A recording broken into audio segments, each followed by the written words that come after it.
बिस्मिल्लाहिर्रहमानिर्रहीम। नाज़रीन, मैं हूँ जावेद बलोच और आज जो हम आपसे ख़बरें, चीज़ें शेयर करने जा रहे हैं, उसका डायरेक्ट ताल्लुक जो है वो पीडीएम हुकूमत से है और उसका डायरेक्ट ताल्लुक जो है वो आने वाले इलेक्शन से है।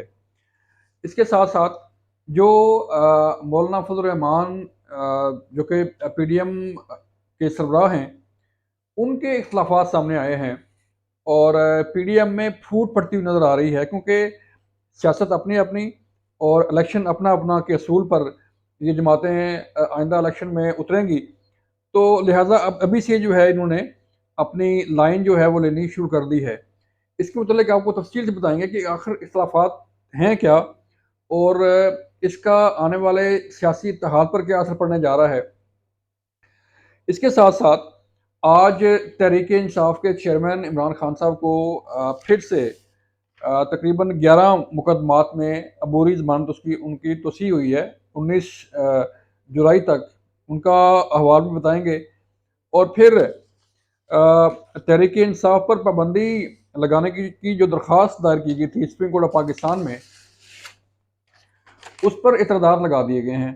वो एतराज़ात क्या हैं और उन एतराज़ात के तनाज़ुर में ये दरख्वास्त आगे चल सकती है या नहीं चल सकती, इसके मुतल्लिक़ भी हम आपको आगाह करने जा रहे हैं। सबसे पहले चलते हैं हम पीडीएम हुकूमत और जो पीडीएम में शामिल जमातें हैं उनकी तरफ और आने वाले इलेक्शन की तरफ। आपने टीवी चैनल पर देखा होगा कि मौलाना फजल रहमान साहब जो हैं मुस्लिम लीग नून के कायद मियां नवाज शरीफ की मुलाकातों पे काफ़ी नाराज़ हैं और वो कह रहे हैं कि दुबई में जो मुलाकातें हो रही हैं उनके मुतल्लिक उसके मुतल्लिक जो है वो मौलाना फजल रहमान साहब को एतमाद में नहीं लिया गया।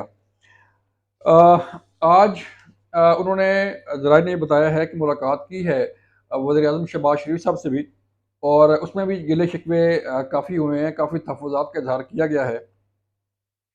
लेकिन ये तहफ़्फ़ुज़ात और जो नाराज़गी है वो कोई इतनी बड़ी कोई इवेंट जो है वो मिस नहीं हुआ और ना कोई ऐसी चीज़ जो है वो कोई फ़ैसला किया गया है नवाज़ शरीफ साहब की तरफ से जिसमें उन्हें कोई एतमाद में नहीं लिया गया और वो नाराज़ हो गए।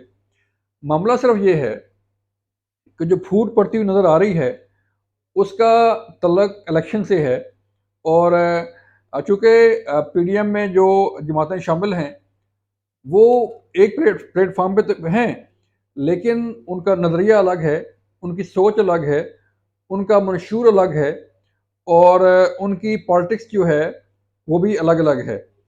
तो मौलाना फज़ल रहमान साहब के जो इख्तिलाफ़ात हैं, वो अपनी पॉलिटिक्स के तनाज़ुर में जो है, वो चीज़ों को आगे बढ़ा रहे हैं। क्योंकि मौलाना आपके इल्म में है कि बड़े मंझे हुए सियासतदान हैं और उन्होंने अपनी पॉलिटिक्स भी करनी है, अपने हलकों में भी जब उन्होंने जाना है, तो वो कोई ना कोई इश्यू जो है वो इलेक्शन में लेके उतरेंगे।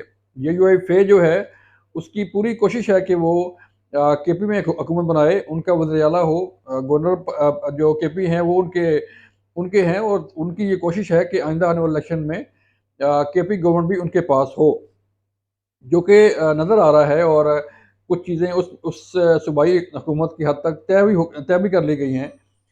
लेकिन जो उनके इख्तिलाफ़ात सामने आए हैं, वो उनकी बड़ी जो वजह है, वो आने वाला इलेक्शन है। और आपने चंद दिन पहले जो है वो देखा होगा कि बिलावल भुट्टो ज़रदारी साहब भी जो है वज़ीर-ए-आज़म से गिला-शिकवा कर रहे थे।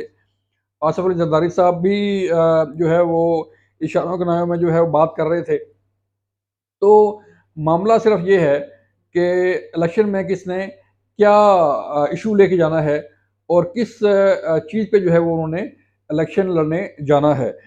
अब जो कि मुलाकातें हुई हैं मियाँ नवाज़ शरीफ साहब की मुख्तलिफ़ सियासी हुकाम से, असद ज़रदारी साहब वहाँ दुबई में गए, उनसे मुलाकात हुई और बाकी अकाबरीन से मुलाकातें हुई। लेकिन मौलाना फज़ल रहमान साहब जो है वो दुबई में उनसे मुलाकात नहीं कर पाए। तो ज़राए ने ये बताया है कि मियाँ नवाज़ शरीफ ने अब मौलाना फज़ल रहमान साहब को जो है वो दावत दी है कि दुबई आएँ और उनसे मुलाकात करें और जो आने वाले इलेक्शन हैं उसके मुतल्लिक़ जो है वो लाहे-अमल तैयार किया जाए।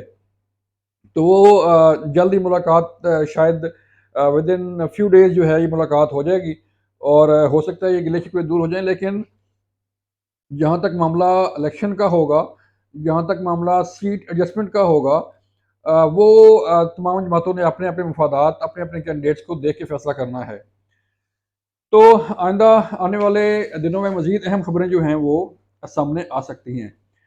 फिर आपको याद होगा कि चंद दिन पहले इस्तेकाम पाकिस्तान पार्टी के मरकज़ी रहनुमा और साबिक़ वज़ीर-ए-आज़म इमरान खान साहब के करीबी साथी, पहले जो करीबी साथी थे, अब नहीं हैं, ओन चौधरी साहब, उनकी तरफ से एक दरख्वास्त दायर की गई थी सुप्रीम कोर्ट ऑफ पाकिस्तान में कि तहरीक-ए-इंसाफ पर पाबंदी आयद की जाए। उन्होंने ये मौक़िफ़ इख्तियार किया था कि सानिया 9 मई और बाकी जो मुल्क के खिलाफ, इदारों के खिलाफ प्रोपेगेंडा और ये सारी चीज़ें हैं, उनके तनाज़ुर में जो है तहरीक-ए-इंसाफ पर पाबंदी आयद होनी चाहिए।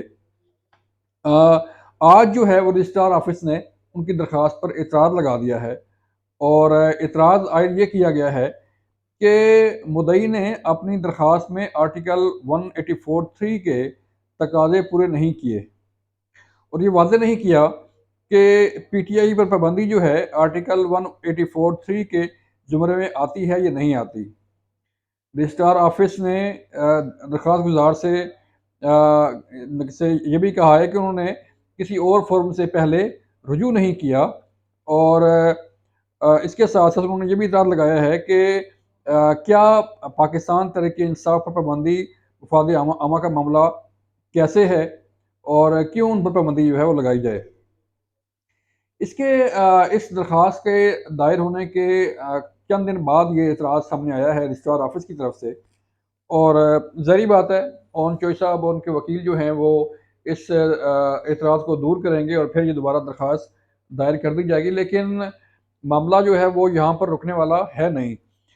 जो चीज़ें सानिया 9 मई में साबित हो रही हैं और सानिया 9 मई के जो शवाहिद सामने आ रहे हैं या आ चुके हैं, उसको देखते हुए जो है वो अगर अदालतें फ़ैसला करेंगी, अगर इलेक्शन कमीशन फ़ैसला करेगा तो फिर तहरीक-ए-इंसाफ जो है वो कहीं स्टैंड करती हुई नज़र नहीं आ रही। कोई ना कोई कार्रवाई ज़रूर हो सकती है।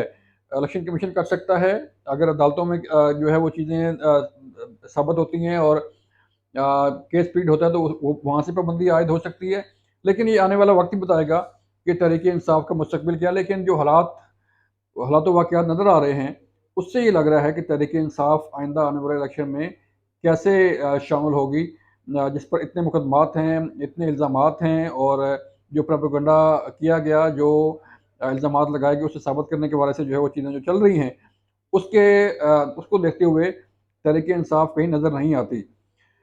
फिर आज तहरीक-ए-इंसाफ के चेयरमैन इमरान खान साहब जो है वो आज मुख्तलिफ़ अदालतों में पेश हुए और 11 मुकदमात में उनकी अबूरी जो ज़मानत चल रही थी, उसमें 19 जुलाई तक की तोसी दे दी गई है, यानी कि 9 दिन और मिल गए हैं।